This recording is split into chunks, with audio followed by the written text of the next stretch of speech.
Lukas pasal 8. Perempuan-perempuan yang melayani Yesus. Tidak lama sesudah itu, Yesus berjalan berkeliling dari kota ke kota dan dari desa ke desa memberitakan Injil Kerajaan Allah. Ke-12 muridnya bersama-sama dengan dia, dan juga beberapa orang perempuan yang telah disembuhkan dari roh-roh jahat atau berbagai penyakit, yaitu Maria yang disebut Magdalena, yang telah dibebaskan dari 7 roh jahat, Yohana istri Kusa, bendahara Herodes, Susana, dan banyak perempuan lain. Perempuan-perempuan ini melayani rombongan itu dengan kekayaan mereka. Perumpamaan tentang seorang penabur. Ketika orang banyak berbondong-bondong datang, yaitu orang-orang yang dari kota ke kota, menggabungkan diri pada Yesus, berkatalah ia dalam suatu perumpamaan. Adalah seorang penabur keluar untuk menaburkan benihnya. Pada waktu ia menabur, sebagian benih itu jatuh di pinggir jalan, lalu diinjak orang dan burung-burung di udara memakannya sampai habis.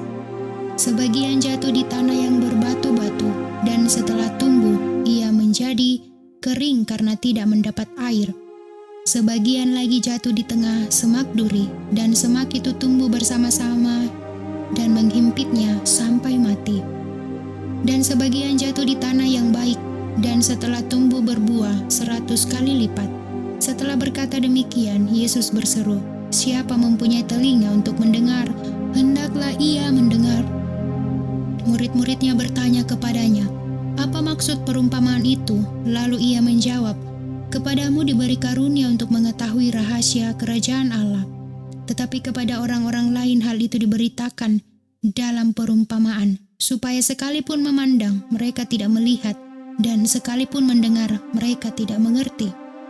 Inilah arti perumpamaan itu. Benih itu ialah firman Allah.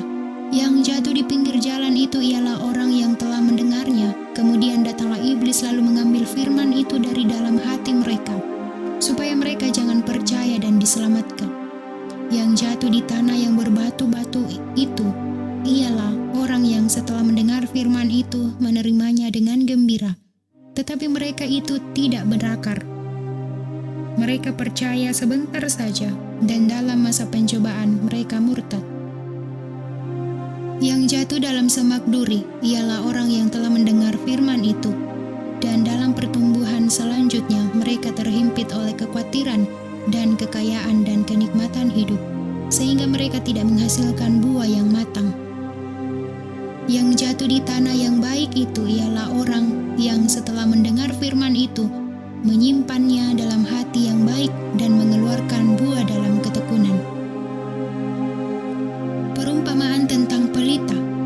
Tidak ada orang yang menyalakan pelita lalu menutupinya dengan tempayan atau menempatkannya di bawah tempat tidur, tetapi ia menempatkannya di atas kaki dian, supaya semua orang yang masuk ke dalam rumah dapat melihat cahayanya. Sebab tidak ada sesuatu yang tersembunyi yang tidak akan dinyatakan, dan tidak ada sesuatu yang rahasia yang tidak akan diketahui dan diumumkan. Karena itu, perhatikanlah cara kamu mendengar, karena siapa yang mempunyai kepadanya akan diberi, tetapi siapa yang tidak mempunyai daripadanya akan diambil.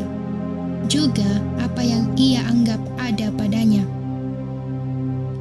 Yesus dan sanak saudaranya. Ibu dan saudara-saudara Yesus datang kepadanya, tetapi mereka tidak dapat mencapai dia karena orang banyak. Orang memberitahukan kepadanya, "Ibumu dan saudara-saudaramu ada di luar dan ingin bertemu dengan engkau." Tetapi ia menjawab mereka, "Ibuku dan saudara-saudaraku ialah mereka yang mendengarkan firman Allah dan melakukannya." Angin ribut diredahkan. Pada suatu hari Yesus naik ke dalam perahu bersama-sama dengan murid-muridnya, dan ia berkata kepada mereka, "Marilah kita bertolak ke seberang danau." Lalu bertolaklah mereka. Dan ketika mereka sedang berlayar, Yesus tertidur. Sekonyong-konyong turunlah taufan ke danau, sehingga perahu itu kemasukan air dan mereka berada dalam bahaya.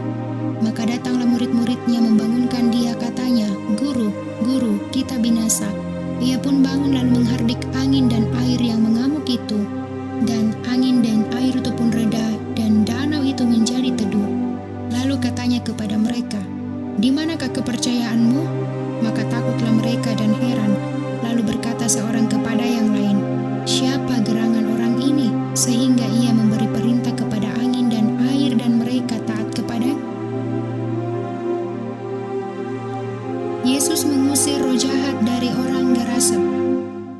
Lalu mendaratlah Yesus dan murid-muridnya di tanah orang Gerasa yang terletak di seberang Galilea. Setelah Yesus naik ke darat, datanglah seorang laki-laki dari kota itu menemui dia.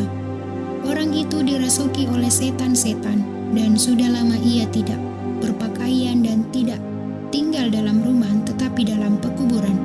Ketika ia melihat Yesus, ia berteriak lalu tersungkur di hadapannya dan berkata dengan suara keras, "Apa urusanmu dengan aku, hai Yesus, Anak Allah yang Maha Tinggi?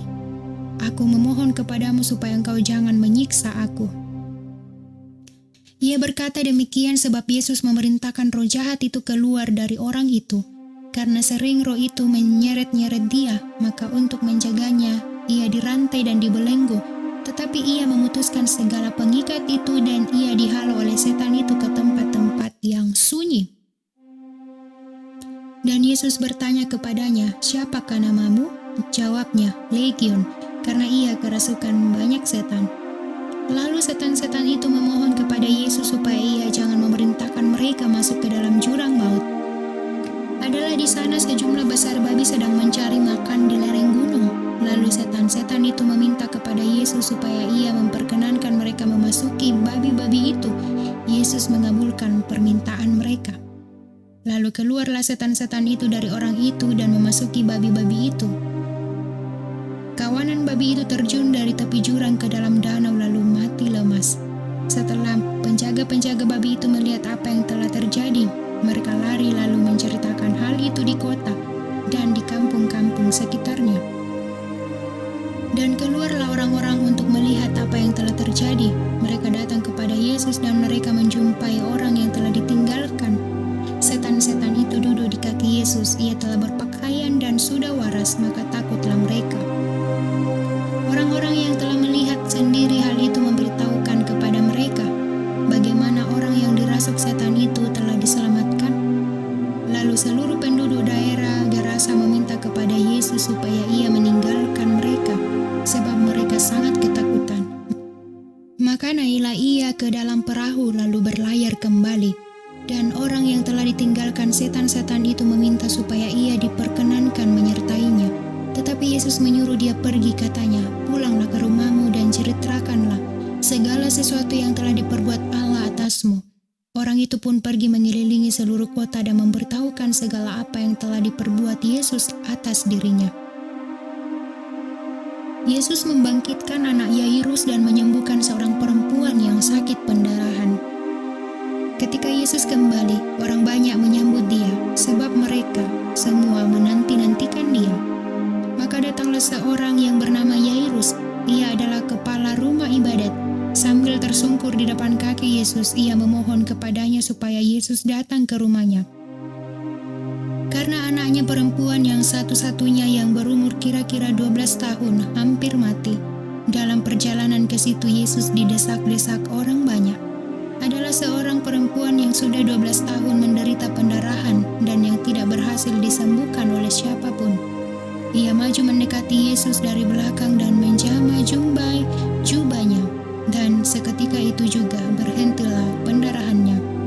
Lalu kata Yesus, "Siapa yang menjamah aku?" Dan karena tidak ada yang mengakuinya, berkatalah Petrus, "Guru, orang banyak mengurumuni dan mendesak engkau." Tetapi Yesus berkata, "Ada seorang yang menjamah aku, sebab aku merasa ada kuasa keluar dari diriku."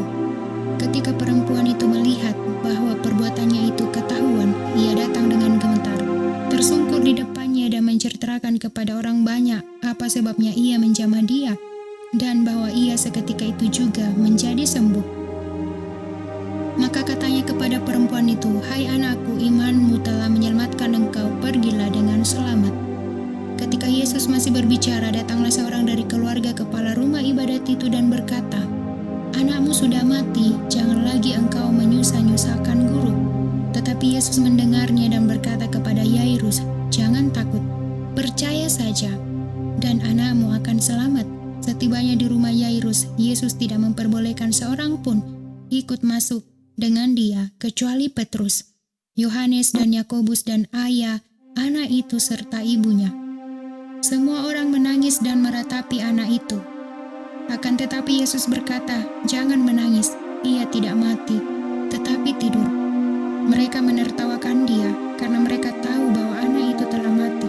Lalu Yesus memegang tangan anak itu dan berseru, katanya, "Hai anak, bangunlah." Maka kembalilah roh anak itu dan seketika itu juga ia bangkit berdiri. Lalu Yesus menyuruh mereka memberi anak itu makan. Dan takjublah orang tua anak itu, tetapi Yesus melarang mereka memberitahukan kepada siapapun juga